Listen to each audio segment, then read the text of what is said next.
l'Afrique prend conscience et s'élève par des ondes qui exaltent la cosmogonie panafricaine, c'est TV6, la télé des peuples.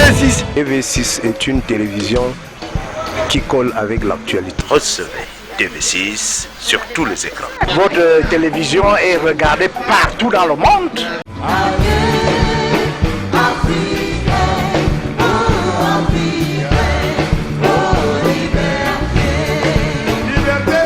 Le pasteur Cousins avait épousé une très belle femme dont le nom de famille était Lucia Hammond.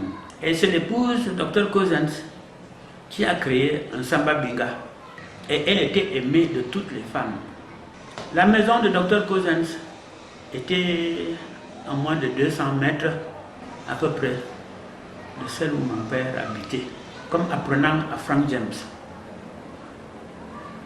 Et un matin, on est venu lui annoncer que Madame Cousins est morte.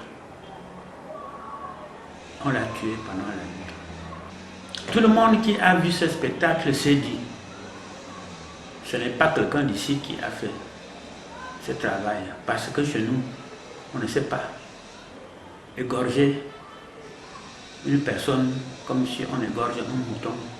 Beaucoup de gens ont pensé que un certain exploitant forestier qui était arrivé dans la région et que l'administration coloniale soutenait avait installé un peu avant le village d'Adoum et qui fréquentait le couple Cousins aurait été peut-être l'assassin de Madame Cousins.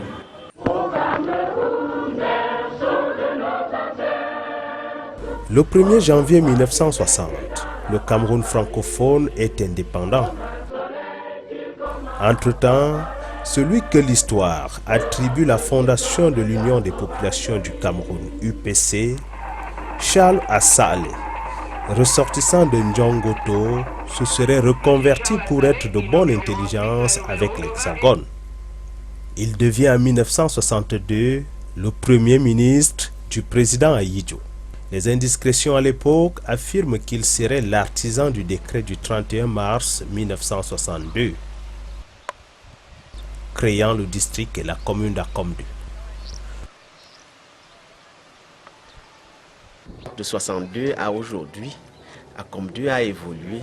Akomdu était parti d'un village. À l'époque où le district est créé, Akomdu ne compte par exemple que comme service administratif un poste agricole.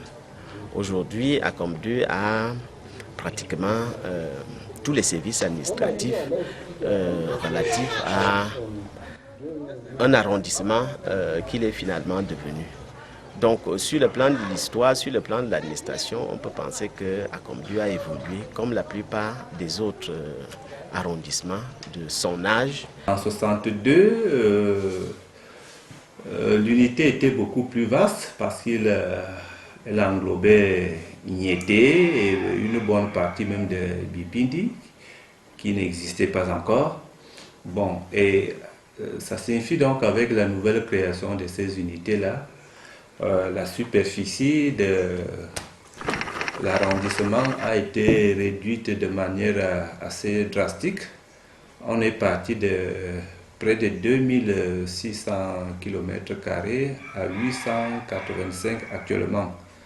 Donc les mêmes répercussions devaient également se faire sentir sur la population. On est parti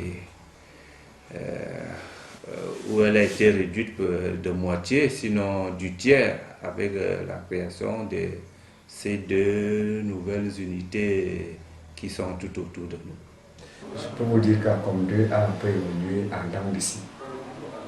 De sa création, l'entité a commencé à grandir jusqu'à l'arrivée des agro-industries et des industries forestières. Les meilleurs clichés d'Akomdu que je garde sont les clichés d'un Akomdu qui s'étendait des Borok jusqu'à Bidou, qui présentait des perspectives d'avenir rayonnantes. Et ça, c'était dans les années 75, 78, 80. Mais c'était fantastique. après un certain moment, l'industrie forestière a chuté. Après, on a détaché les agro-industries d'ACOM 2. Leurs zones d'influence aujourd'hui ont été érigées en arrondissement. Donc ACOM 2 est pratiquement devenue orpheline de ses enfants.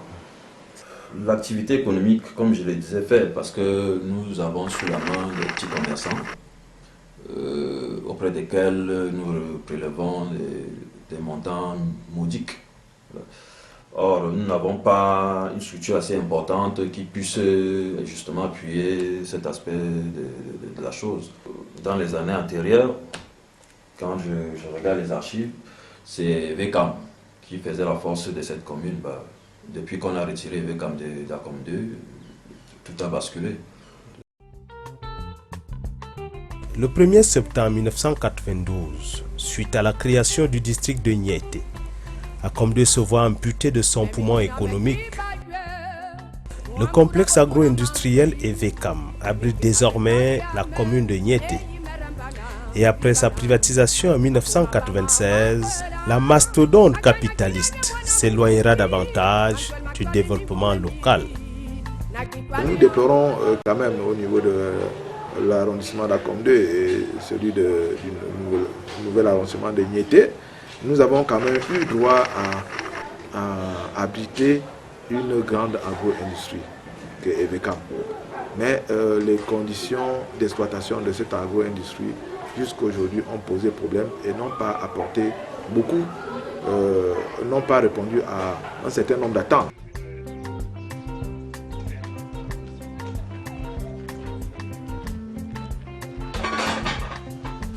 À ACOM 2, on peut malgré tout se nourrir à sa faim.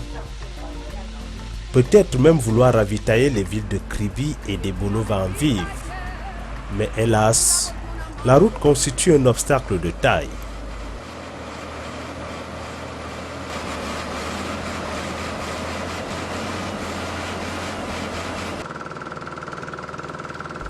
Durant la saison des pluies, les populations tirent le diable par la queue au point où elles ont tenu à exprimer leur ras-le-bol ce 6 novembre 2010.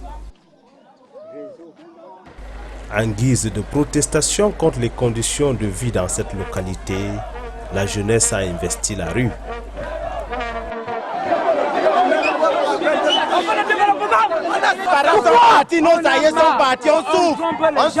Le constat actuel, c'est que par rapport à l'histoire, la localité n'a pas beaucoup profité. Il y a eu un départ au début, certes, mais il y a aussi eu une longue période d'hibernation qui demeure encore jusqu'à ce jour. Ça fait que ACOM 2 connaît beaucoup de retard par rapport à d'autres localités qui sont nées après elle. Donc le manque d'infrastructures routières, le manque d'une route bitumen a contribué au non-développement de Ndjongoto. Nous n'avons que trop attendu l'avènement de cette route, quand même qui a causé des peines, parce que pour arriver au chef-lieu de notre région, il faut passer par Edea, par Yaoundé pour y arriver. C'est quand même pénible et je crois que ce n'est pas faire pleurer que de le réclamer et de le crier fort. Le chef d'État nous a entendus. Ce que nous espérons, c'est que ceux qui sont chargés du suivi de ce qu'il a annoncé en termes de projets routiers vont effectivement faire le travail. Le développement du monde rural suppose le désenclavement des bassins de production agricole, la mise en œuvre des grands projets structurants. Aussi, ai-je décidé la réalisation des routes bitumées suivantes. Ebolva Kribi par la COM 2.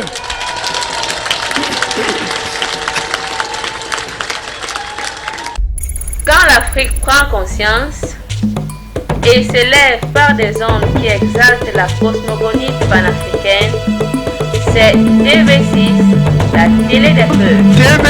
TV6 est une télévision qui colle avec l'actualité. Comme ici à TV6, on n'avait pas eu ça. Votre télévision est regardée partout dans le monde. Du haut de mes 30 années d'expérience en télévision, un seul mot, continuons. Je vous dis chapeau. À travers WhatsApp, c'est là où j'ai découvert TV6. Bienvenue TV6 qui va. C'est aussi une façon de vendre l'Afrique aux yeux du monde. Vous avez choisi la voie de l'authenticité. Cela n'était pas prévu, mais ça fait partie des petites surprises du plateau de TV6. Vous êtes à Ebébiyine pour TV6. Cette télévision a été reconnue et a reçu un prix en tant que meilleur dans le domaine de la couverture.